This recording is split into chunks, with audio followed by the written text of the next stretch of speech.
What's the first thing that comes to your mind when you think about the concept of change, I wonder?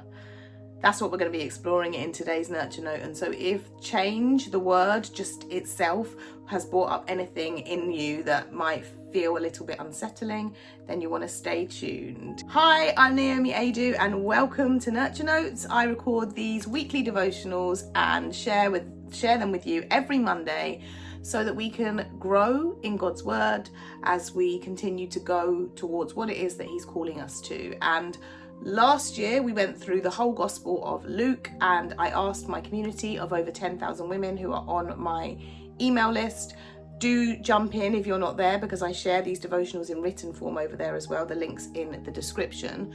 I asked them what they were looking for next, and they said a series around getting unstuck.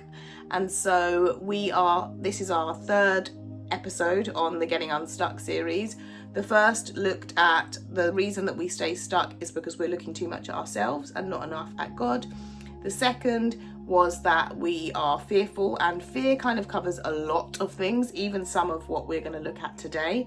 So fear is a big one, but fear in a broad sense. And today we're looking at a different theme. But before I dive in, I do want to share with you something very exciting, because my new book, Christian Mother Working, is almost here. If you are watching this the week that it goes live, because this goes live on Monday, this book is going to be published this Friday. If you are a Christian mother who works, or you know one, then I would love for you to grab the book. You can do so by heading to the link in the description once you've watched the Nurture Note for today, and get yourself a copy. It's a practical and prayer-filled companion. So it's not another thing that's going to talk to you about what to do and why and all of these sort of things. Instead, it's prayers, it's devotional, it's encouragement to keep you going and growing in the direction of your declaration as you go about your important work at home with your family and your important work outside of your family in what it is that God has called you to do. And so if that sounds like something that you need, or that your daughter needs, your friend needs, your sister needs, your aunt needs, your girlfriend needs, your wife needs, whatever it might be, then jump on in. Okay, into today's Nurture Note. We are looking at part 3 around what it is that keeps us stuck. And this is going to sound a bit bizarre, but over the weekend I was scrolling on my phone, and it must have done an update overnight. And I went into the contacts because I was about to call my husband about something, and it literally came up with this warning. And it said, a warning might sound strong, but it was like a notification, and it said, do you want to proceed to the new format or stick with the original format, in terms of, I guess, how the contacts were displayed because of this new iPhone update. And I almost pressed to stick to the old one, because I was like, well, I don't know that I'm going to know my way around the new one, and I don't know whether it's going to be the right thing, so I just want to stick to the old one, thank you very much. But actually, no. I clicked go to the new one, and I did it because I was like, this is literally what I'm going to be talking about. That notion of change can seem so intimidating and scary if we don't just embrace it. And so I want to look at some biblical ways and some biblical reasons, I suppose, as to why embracing change is important and necessary. So first of all, let's think about the Israelites. And it's actually one of my favourite stories in Numbers. And some of you might know it, but in Numbers 13, the Lord has said to Moses, and I'll read it from verse 2 says, send some men to explore the land of Canaan, which I am giving to the Israelites. Bear that in mind, which I am giving to the Israelites. The Lord is giving it to the Israelites, just to be clear. And so they gather together some people to go and explore the land, essentially. You can read it, it's in Numbers 13. It says, when Moses sent them to explore Canaan, he said, go up through the Negev, this is verse 17, and on into the hill country. See what the land is like, and whether the people who live there are strong or weak, few or many. What kind of land do they live in? Is it good or bad? What kind of towns do they live in? Are they unwalled or fortified? How is the soil? Is it fertile or poor? Are there trees in it or not? Do your best to bring back some fruit of the land. Verse 25. At the end of the 40 days, they returned from exploring the land. Verse 27, they gave Moses this account. We went into the land to which you sent us, and it does flow with milk and honey. Here is its fruit. But the people who live there are powerful, and the cities are fortified and very large. We even saw descendants of Anak there. The Amalekites live in Negev, the Hittites, the Jebusites, and the Amorites live in the hill country, and the Canaanites live near the sea and along the Jordan. Then Caleb silenced the people before Moses and said, we should go up and take possession of the land, for we can certainly do it.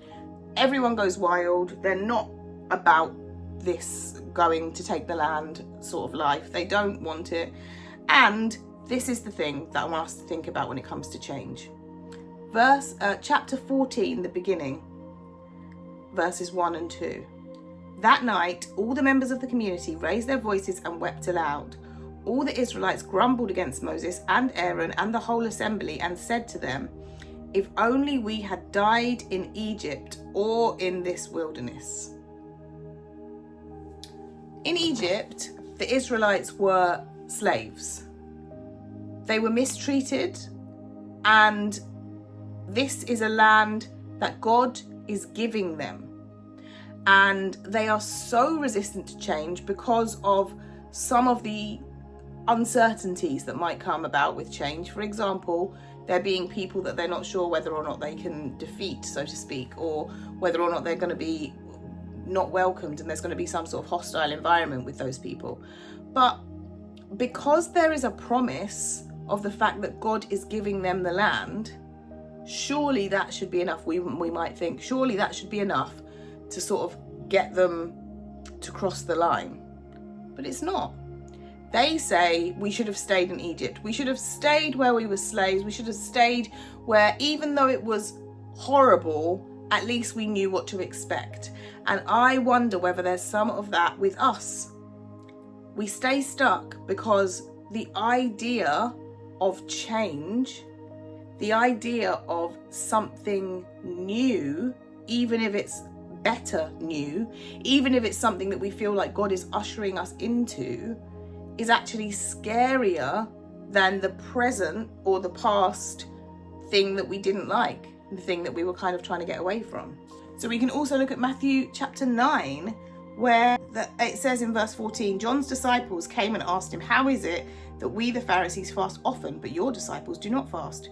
Jesus answered them, how can the guests of the bridegroom mourn while he's with them? The time will come when the bridegroom will be taken from them, and then they will fast. No one sews a patch of unshrunk cloth onto an old garment, for the patch will pull away from the garment, making the tear worse. Neither do people pour new wine into old wineskins. If they do, the skins will burst, the wine will run out, and the wineskins will be ruined. No, they pour new wine into new wineskins, and both are preserved. Interesting.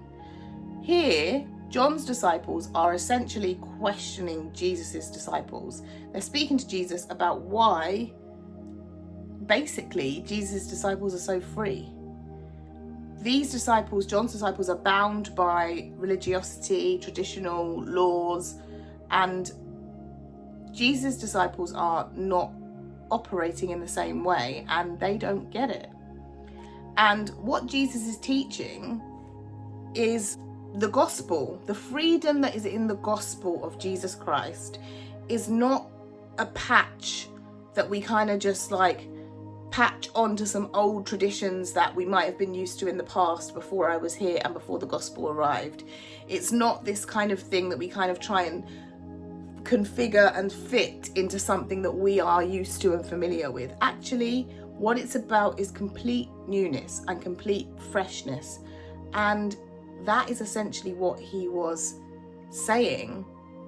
And I wonder how John's disciples would have reacted. We kind of don't hear much about the response or the reaction, but we know that as a people, as humans, we are resistant to change for a number of different reasons. A lot of it is self-preservation. And I count myself in that, you know, even with the iPhone, like I shared at the beginning, it can be hard to change, because even if we say outwardly that we want to change a particular belief or habit or system or way of thinking or whatever it might be, our actions might do something different because our subconscious is trying to keep us safe. Our subconscious is trying to say, well, stick to what you know, because this is kind of familiar. We get this thing. We don't know what's over there. And so let's just stick to what we know. And therefore we stay stuck. Remember, the Israelites were being given Canaan, but they still didn't want to chance it. What are things that God has spoken over your life, things that God is giving you or calling you to receive in this season that for one reason or another you are still resisting because it's not comfortable, because it's change, because you're not sure? We might not ever be 100% sure about some of the things that God is calling us to, but we can be sure about who He is. That was why that was number 1 in this series. And you can go back and find it if you want to find the first one, where we stay stuck because we're looking too much at ourselves and not enough at Him, the author and perfecter of our faith. And so some questions for you as we close out to think about. And if I look down, it's because they're stuck on my tripod. So the first one is, where in my life might I be holding on to something familiar, even though God may be inviting me into something new? Number 2, what beliefs or assumptions could be acting as old wineskins that are making it hard to fully receive what God is doing now?